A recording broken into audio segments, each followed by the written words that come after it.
Welcome to the Recreation PsyTrance Template for Logic Pro 10. Thank you for purchasing this product. Once you've completed the checkout process on the website, you'll be given a download link which will download this zip file. It will either have gone into your downloads folder or the folder that you specified when you were downloading the file. I'm going to double click on the zip file to extract it, and you'll see a folder which has a few other folders inside it. Within the Recreation PsyTrance Template folder are two files. There's a demo track, which is a 4-minute arrangement of the track so you can hear what the template can do, and there's the template itself, which has a basic 4-bar arrangement with all of the sounds in it. I'm going to launch the standard template now. I'm running Logic 10.3, but this template will work in Logic 10.2.4 as well. If you have a previous version of Logic and you find that it's not working, please check for updates in the App Store. Once the template is opened, I'm just going to kick it into full screen here, you'll see we have all of the sounds available, and the top two sounds have been unmuted. The rest of them are not making any sound at the moment. And when you press play, you'll hear the kick drum and the bass playing by themselves. So we have smart controls here. If you can't see them, you need to press B to show and hide them. And if you're not seeing the project in exactly the same way as I'm seeing them here, if you go up to the Preferences and go to Advanced Tools, and click the Show Advanced Tools button, it will make sure that everything looks the same as I've got it in here. So the smart controls are designed to give you access to all of the most used parameters when you're tweaking a sound without needing to open anything in the channel strip here. So the first sound is the kick drum, and we have a whole bunch of parameters that allow us to change it. So the tail will change the length of the kick, making it shorter when you drag it down. We have the gut smack control, which will increase the low end, but also maintaining the tightness of the sound. Snap, which increases the attack of the kick drum, making it push through the mix a little bit tighter. High end space, which adds reverb to the very top of the kick, which sounds kind of similar to having a closed hi-hat as well. The depth control, which changes the depth of the kick, allowing you to make it push through the mix even harder. A bass control to control the general low end. And these tune and shape knobs. So what this does is changes the way that the kick drum is being sort of bent down in pitch. So you can change the overall tone, and then change the shape.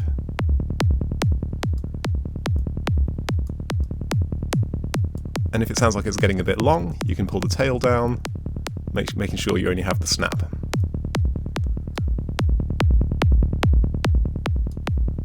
So that's sounding pretty good. I'm going to leave those parameters where they are. Next up is the Psy Pluck Bass. The first control is the pluck control, which changes the percussive action of the filter every time that the note is being pressed. We have a pump control, which emulates a sidechain compression effect, so it will reduce the volume of the bass line as the kick is playing, pulling the bass away from the kick drum. A character control, which changes the sort of warmth, allowing you to make it a little bit sort of more raspy at the top, and a space control for reverb, as well as an overall bass control. The kick and the bass have a high and low pass filter applied right here, so you can quickly automate with quite dramatic effect.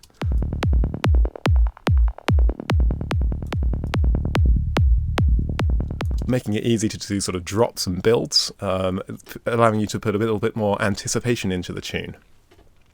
Next up is the offbeat bass, which is sort of designed to do the sort of Hamburg Neelix type sound. So I'm just going to pull these down and play the bass. So this is just a standard sort of offbeat donk rhythm. The cutoff changes the percussive sort of nature of it. More pluck. You can change the length. Add a bit of reverb. A bit crusher. And sub.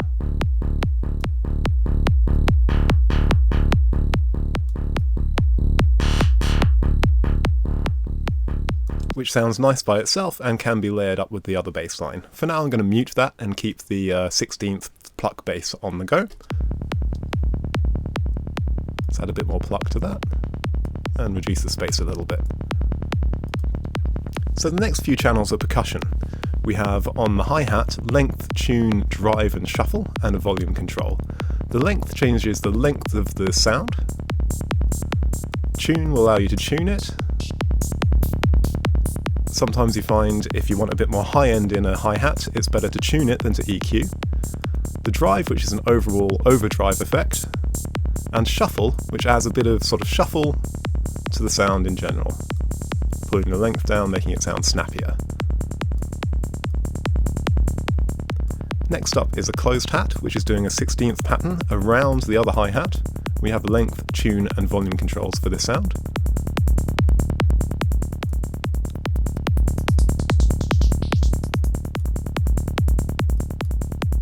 Next up is the snare. With similar controls, we can change the length of the sound, the tune, add or reduce body, add or reduce shine, and general volume control. The next sound is a tribal percussion loop, which has a bunch of stereo controls. We have the same sort of 4/4 pumping control that we have on the bass line. We can widen it with a stereo delay. We can change the tone and modulate the flanger and chorus effects, as well as changing the volume.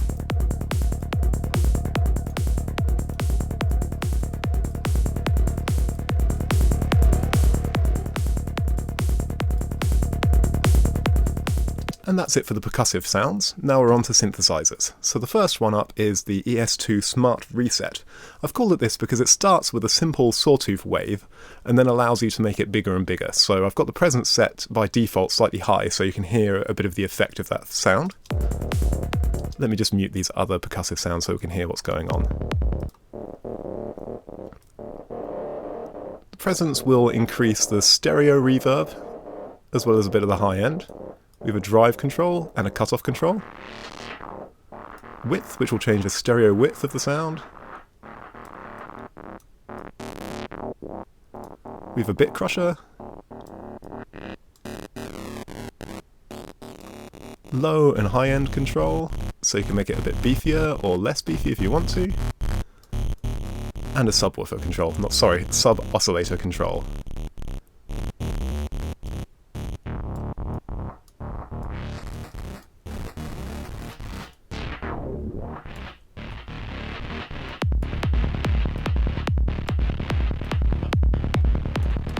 Next up is a pretty standard Hoover sound. So this is a pitch envelope which is emulating the sort of classic Roland Hoover noises.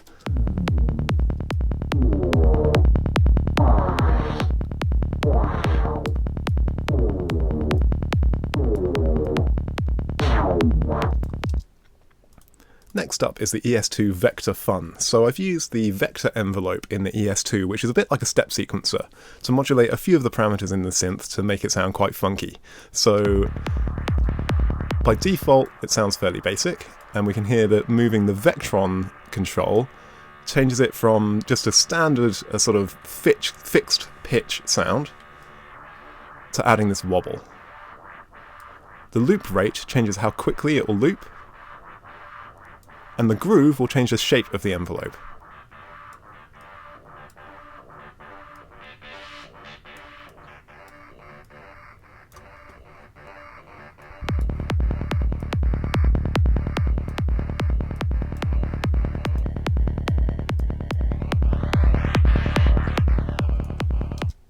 Next up is the huge trance lead. So this is designed to be a fairly flexible trance type sound.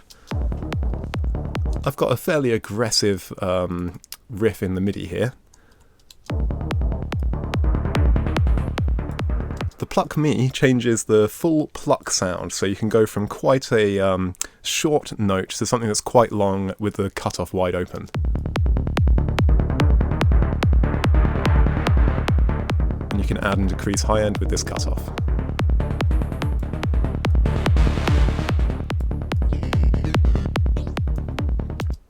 Next up is one of my favourites, which is the ES2 Acid Screamer. So this is designed to emulate a 303 type sound.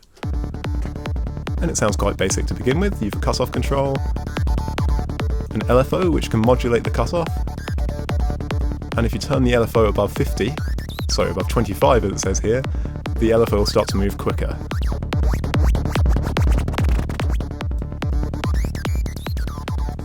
We've a delay effect, amp decay effect, which will change the sort of vibe of the hit, modulators, which adds a flanger and a ring shifter to the sound, and a grunt control, which adds a sub-oscillator, making it sound a bit more dirty at the bottom end, stereo madness, which will make it sort of sing sort of into the stereo image of the mix, and a detune control, which will make it sound a bit more sort of aggressively detuned.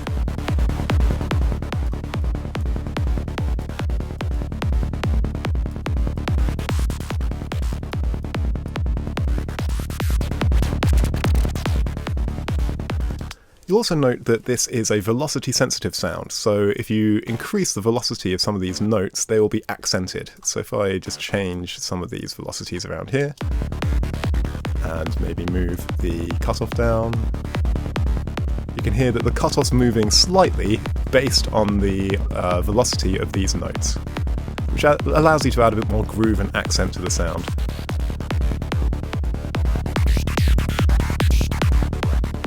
So that's a great one to play with. Make sure you tweak these velocities, and recording in riffs and things is really great fun and really expressive. Next up is the Alchemy synth loop. So we've got this XY pad which transforms the sound from something fairly basic to something wide, aggressive, with reverbs, throaty sounds.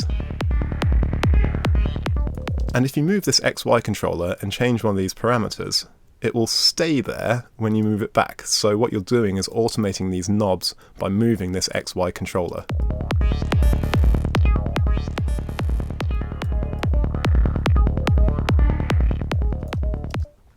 Alchemy Synth Loop 2 is a similar sound in terms of its controls.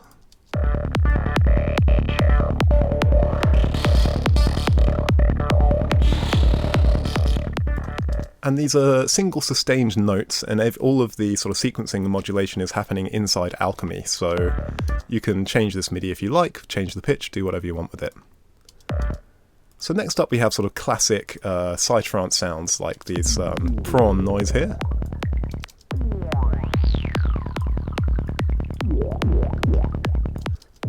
With a general filter cutoff, a wobble rate where the cutoff is being modulated slightly, an upwards first, which means that the pitch is going to get bent upwards before it goes downwards,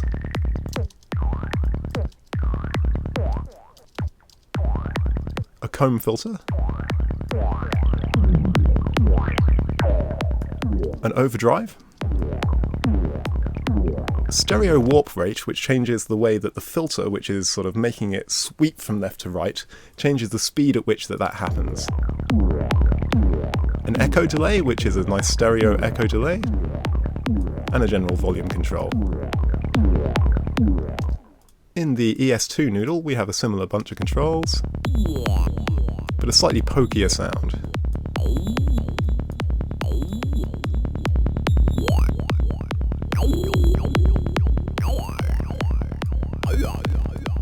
So the idea of these is that you can tweak only a few parameters and get a completely different sound out of it. And if you want to get a few of them, maybe you want to bounce the part out or automate some of these parameters moving. Next up I've got one called Big Pad, which is designed to allow you to create quick pad sequences and dramatically change the timbre using these knobs. So we have an overall cutoff, the pump, which is a sidechain emulation, modulators, a big reverb, and a bit crusher.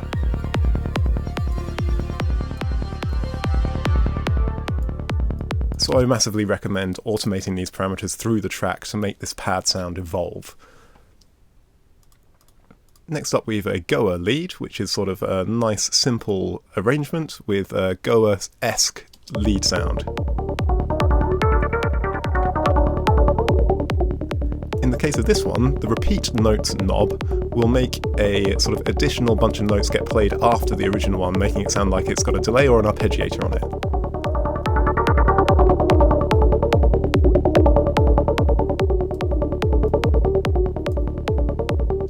Next up, we have the impact sequences and crashes and booms and rise effects. The smart controls on these parameters are a lot simpler because there's not so much you need to tweak.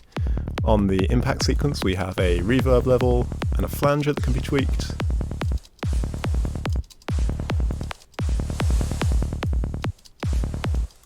The crash boom, which is a nice big boom, we can change the low cut parameter, so take the low end out of it.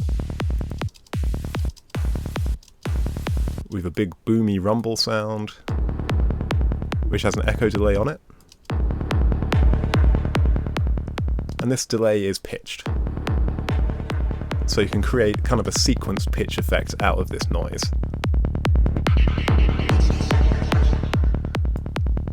We have some glitch effects, which is sort of stuttered little glitchy sounds with delays and a high shelf.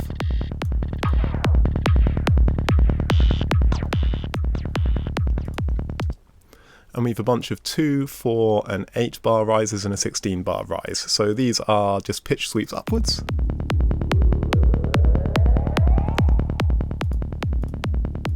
With fairly simple controls.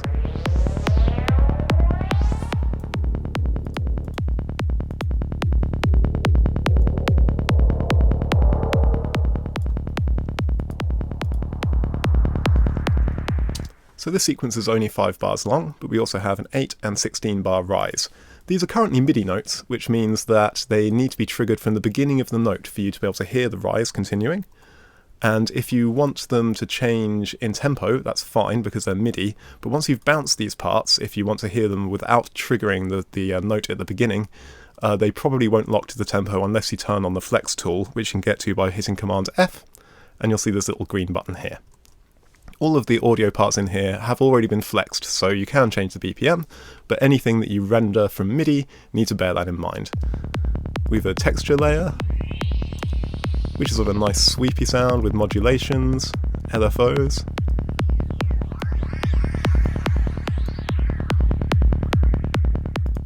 And a crash, reverse crash, and a sub boom.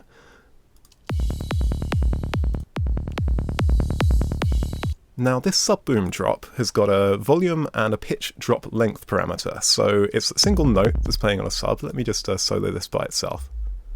If you don't have a subwoofer you may not hear this properly, so I'll just crank it up a bit, but notice that it's very loud. And we can change how long it takes for the sub to finish.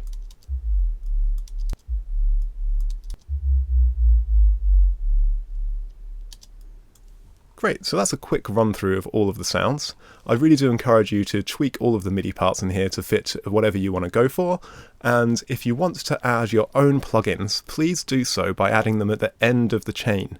If you add plugins in the middle of the chain here, you might break the smart controls parameters, so they may not function in the same way that they were originally intended to, or they might just break completely. So remember to add any additional effects into the bottom plugin in the chain.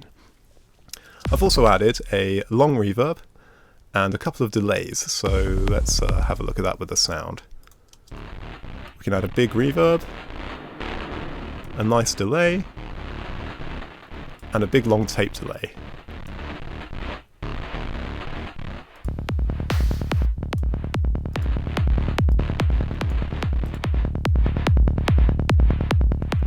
Which should give you everything that you need to automate the ambient space of your track. You can push things into reverbs, take them away, and if you want to automate any of these parameters, just press A and select the available parameter from the list. You can automate all of the smart controls, as well as any of the parameters in the chain, but remember that some of the smart controls may already be automating these parameters, so if you're not sure what you want to automate, if you can get away with just automating the smart controls, you're probably going to be onto a winner. Yeah, I think that's about it. So I really hope you enjoy using this template. If you make anything cool with it, please send it to me at adam@recreationstudio.co.uk, and I'm really looking forward to hearing what you guys do with it and hearing your feedback. Thank you so much for buying this template. I hope you enjoy it. Cheers.